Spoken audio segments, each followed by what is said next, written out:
ಹೇಳಿದ್ದೀನಿ, ನೀವು ಅರ್ಥ ಮಾಡ್ಕೊಳ್ಳಿ ಅಷ್ಟೇ. ಹೇಳಿದ್ದೀನಿ, ಇವತ್ತೇ ಹೇಳ್ತಾಯಿದ್ದೀನಿ, ನೀವು ಅರ್ಥ ಮಾಡ್ಕೊಳ್ಳಿ.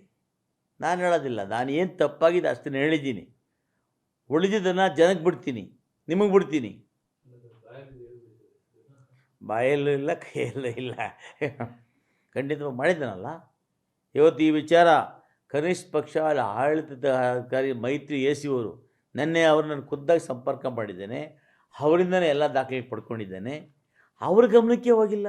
ನಾನು ನೆನ್ನೆ ಅವ್ರಿಗೆ ಮನವಿ ಕೊಟ್ಟಿದ್ದೇನೆ, ಏನಂತ, ನನಗೆ ಸಂಪೂರ್ಣ ದಾಖಲೆ ಕೊಡಬೇಕು ಅಂತ. ಇದುವರೆಗಿನ್ನೂ ದಾಖಲೆ ಕೊಟ್ಟಿದ್ದಾರೆ. ಆಮೇಲೆ ಯಾಕೆ ಕ್ರಮ ತಗೊಂಡಿದ್ದೀರಿ ಅಂತ ನಾನು ಅಧಿಕಾರಿನ ಕೇಳ್ತಾ ಇದ್ದೀನಿ. ಅವ್ರು ನೆನ್ನೆ ರಾತ್ರಿ 8 ಗಂಟೆ ಉತ್ತರ ಕೊಡೋ ಹಾಗಿಲ್ಲ. ನಾನೇ ಕೊಡ್ತೀನಿ, ಅಕ್ಲಾಯ್ಮೆಂಟ್ ತೊಗೊಂಡಿದ್ದೀನಿ. ಇಲ್ಲೇನು ಕೇಳಿದ್ದೀನಿ ನಾನೇ ರೈಟಿಂಗಲ್ಲಿ ಬರೆದು ನೆನ್ನೆ ಖುದ್ದು ನಾನೇ ಕೊಟ್ಟಿದ್ದೇನೆ. ಏನು ಕೇಳಿದ್ದೀನಿ ಇಲ್ಲಿ ನಾನು, ಸಾರ್ವಜನಿಕ ದೃಷ್ಟಿಯಿಂದ ದಿನಾಂಕ 29/10/24 ಸಹಕಾರ ಸಂಘಗಳ ಜಂಟಿ ಕಚೇರಿ ಬೆಂಗಳೂರು ಅವರಿಂದ ಬಂದಿರುವ ಪತ್ರ ಸಂಖ್ಯೆ ಸೋಣ್ಸೋ ಬಿ ಡಿ ಕಾಲಮ್ 12/2/2024 ಪ್ರತಿ ಬಗ್ಗೆ ತೆಗೆದುಕೊಂಡ ಕ್ರಮದ ಬಗ್ಗೆ ಪತ್ರ ವ್ಯವಹಾರ ಮುಂತಾದ ದಾಖಲೆಗಳನ್ನು ಕೊಡಬೇಕು ಅಂತ ಕೋರಿದ್ದೀನಿ. ನಿನ್ನೆ ಸಂಜೆವರೆಗೂ ಎ ಸಿ ಅವರು 8 ಗಂಟೆವರೆಗೆ ಕಾಯಿಸಿದ್ರೆ ಪತ್ರಗಳು ಕೊಟ್ಟಿಲ್ಲ. ನಾನು ನಾಳೆ ತಗೊಳ್ತೀನಿ. ನನ್ನ ಹಕ್ಕದು ಪ್ರಿವಿಲೇಜ್. ನಾಳೆ ನಡೆದು ಕೊಡ್ತಾರೆ, ತಗೊಳ್ತೀನಿ. ಕೊಡಲಿಕ್ಕೆ ಕಾರಣ ಏನು ಕೊಡ್ತಾರೆ ಕೊಡಲಿ ಅವರು. ನನಗಂತೂ ಸ್ಪಷ್ಟವಾಗಿ ಅರ್ಥ ಆಗಿದೆ ಇವರು ಮುಚ್ಚಿಟ್ಟಿದ್ದಾರೆ ಅಂತ. That is I have evidence. ನನ್ನ ಹತ್ರ ಅದಕ್ಕೆ ದಾಖಲೆ ಇದೆ. ಅಷ್ಟು ಸಾಕು ನನಗೆ.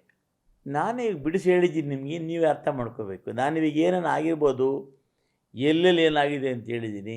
ಮುಂದುವರ್ತಾವೆ ಪರಿಶೀಲನೆ ಮಾಡಿ ಅಧಿಕಾರಿಗಳ ಪ್ರಶ್ನೆ ಕೇಳಿದಾಗ ಎಲ್ಲ ಸತ್ಯ ಹೊರಬರ್ತದೆ.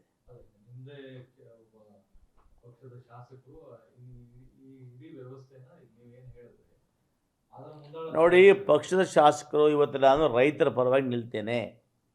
ಎರಡನೇದು, ನಮ್ಮ ಸಮುದಾಯಕ್ಕೆ ಅನುಕೂಲ ಮಾಡಿಕೊಡೋ ಪರವಾಗಿ ನಿಲ್ತೇನೆ. ಯಾಕಂದರೆ ಸುಮಾರು 40 ವರ್ಷಗಳಿಂದ ನಮ್ಮ ಸಮುದಾಯಕ್ಕೆ ಈ ಕ್ಷೇತ್ರದ ಒಬ್ಬ MP ಇಲ್ಲ. ಅನೇಕ ಬಾರಿ ರಾಜಕೀಯವಾಗಿ ಒತ್ತಡಗಳು ಮಾಡಿದಾಗ ಕೂಡ ನಮ್ಮ ಸಮುದಾಯಕ್ಕೆ ಇಲ್ಲಿ ನಮ್ಮ ಪಕ್ಷದಿಂದ ನಾವು ಸಂಸದರನ್ನು ಮಾಡಲಿಕ್ಕೆ ಆಗಲಿಲ್ಲ. ಹಾಗಾಗಿ ಇವತ್ತು ಜಿಲ್ಲೆಯ 2 ಜಿಲ್ಲೆಗಳಲ್ಲಿ ರೈಟ್ ಕಮ್ಯುನಿಟಿ ಒಬ್ಬ ಶಾಸಕರಿದ್ದೀನಿ. ಸಹಜವಾಗಿ ಕೂಡ ನಮ್ಮ ಜನಾಂಗದ ನೋವುಗಳಲ್ಲಿ ತೊಂದರೆ ಬಂದಾಗ, ಸಾರ್ವಜನಿಕವಾಗಿ ಎಲ್ಲ ತೊಂದರೆ ಆದಾಗ ನಾನು ನನ್ನ ಧ್ವನಿ ಎತ್ತೇನೆ.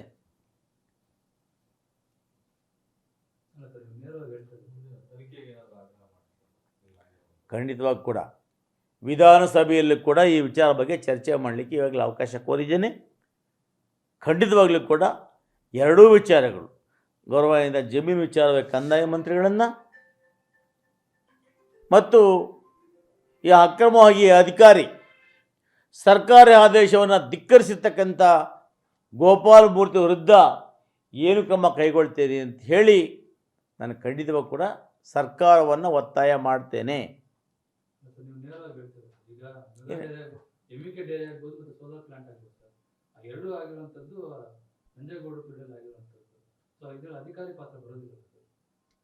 ನನ್ನ ಪ್ರಕಾರ ಅಧಿಕಾರಿ ತಪ್ಪು ಮಾಡಿದ್ದಾನೆ. ನಿಮ್ಮ ಪ್ರಕಾರ ಏನು ಅನಿಸುತ್ತೋ ಅದು ನೀವು ಬರೀರಿ.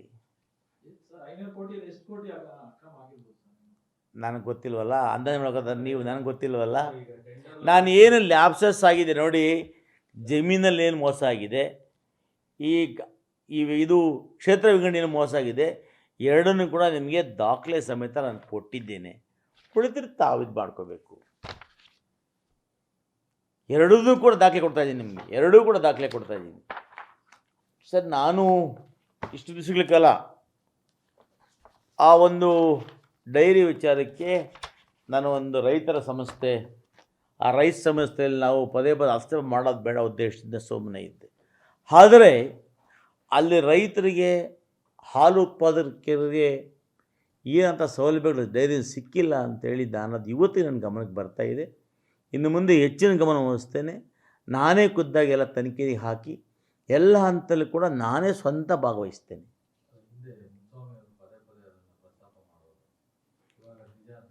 ಸರ್, ನಾನು ದಾಖಲೆ ಇಲ್ಲದೆ ಮಾತಾಡೋದಿಲ್ಲ ಸರ್. ನನ್ನ ಹತ್ರ ಏನು ದಾಖಲೆ ಇದೆ ಇಷ್ಟು ಬಾದ ನಾನು ಮಾತಾಡ್ತೀನಿ. ಮುಂದೆ ದಾಖಲೆಗಳನ್ನು ಇನ್ನೂ ನಾನು ಈಗ ತಾನೇ ಕ್ರೋಢೀಕರಣ ಶುರು ಮಾಡಿದ್ದೇನೆ. ಎಲ್ಲ ದಾಖಲೆಗಳು ಬಂದಾಗ ಖಂಡಿತವಾಗಲಿ ನಾನು ಯಾರಿಗೂ ಭಯ ಪಡೋ ಮನುಷ್ಯ ಅಲ್ಲ. ನೇರವಾಗಿ ನಿಮ್ಮ ಮುಂದೆನೇ ಹಾಜರುಪಡಿಸ್ತೀನಿ.